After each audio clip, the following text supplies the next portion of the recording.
Haga jingal kai Unity Cup hapring ke India Persia ke Zimbabwe.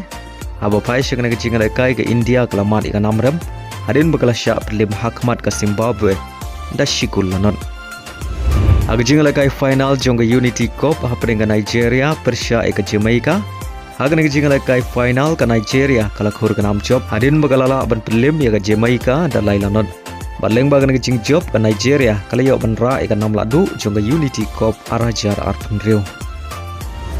Haga jingal kai perlo ka hapring ke Scotland Persia ka Kurako. Aba pai syakna ke jingal kai ke Scotland kala khur ke nam job. Hadin bagalala ban prelim ya ke Kurako da sau la ka wei. Haga jingal kai Meghalaya State League semi final hapring ke Langsning Persia ka Shillong Lajong. Haga ne jingal kai kalong ke jingal kai ke Bomare ka Jupur haga ba baro artri kenhun. Kia khai da marshikul hadu bukor ka khandai per minute bat kum juru live per minute ka extra time badai ka penalty shootout ka Langsning kala khur ka nam job hadin bagalala ban prelim me Shillong Lajong da sau la ar. Haga jingal kai final jong ka Champion League hapring ka PSG ka bre ka champion haga Samoy Baladep Persia ka Arsenal.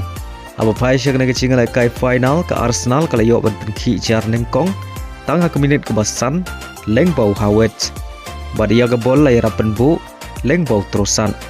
Baleng bagan ke shigul ke Arsenal ke tam haga kela step da shigul lanon. Abangi pai pat syaga kela mid ke PSG ke lawan pai biang.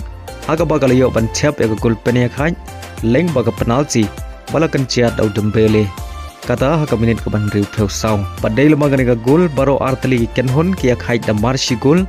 Hadu bukor ke kendai peu minit bad kum juru hadu bukot ke extra time ke balai per minit badai ke penalty shootout ke PSG kalala abad prelim ke Arsenal da sau lalai baleng bagan ke jing job ke PSG kalau yo biang bandra ya ke 6 ladu jong ke Champion League menta ke Samoy.